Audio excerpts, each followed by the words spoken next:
I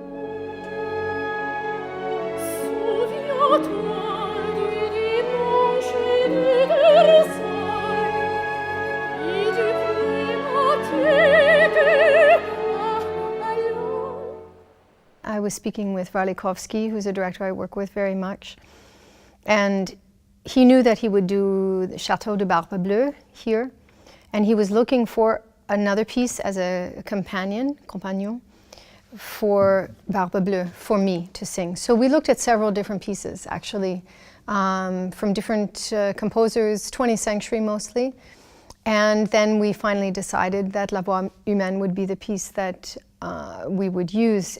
I hadn't sung it before, so it was new for me when we did it here several years ago.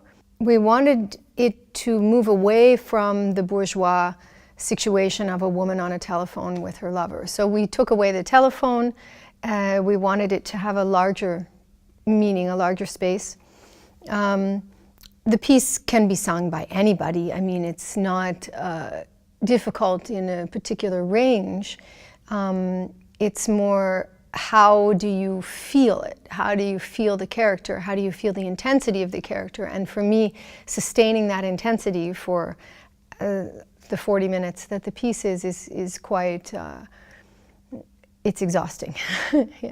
The way Poulenc writes La Voix humaine is that he's alternating between really parlando, almost Sprechgesang. I mean, everything is written in the score, every single note, every single rhythm is written, but there are moments when it's really lyrical and you recognize, okay, this is Poulenc who wrote all these melodies, and then there's something that's like almost like a recitative, and it flips between those two things. And I think when she's singing the melodies, she's much more in her fantasy and the romance and her imagination, and then the parlando recitative sections are really kind of what is more real, what is more tactile at the moment. Well, Poulenc is, I mean, he's perhaps, I mean, it's not necessarily a big criticism, but his orchestration, also in Dialogue des Carmélites, it's problematic. He over-orchestrates.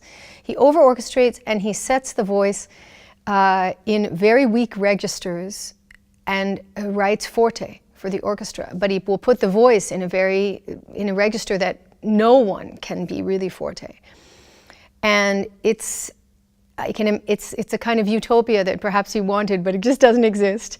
And so people that are doing his orchestral work struggle with that. And it's interesting. And I know some conductors actually change orchestration. Certainly we change the dynamic markings, or we lighten up the orchestration. And I mean, because I work so much with living composers and I know that composers change things, it's a pity that we don't have Poulenc now, because we're sure that he would have made some changes.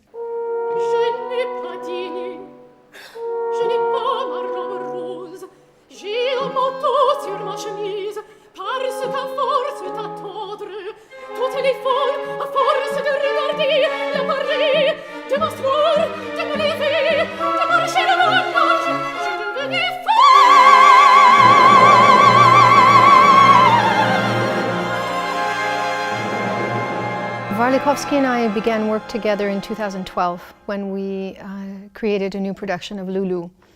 After that, we did Don Giovanni together, and yeah, so La Voix humaine was the third production that we've done. In fact, we've more recently done as well Pelléas et Mélisande.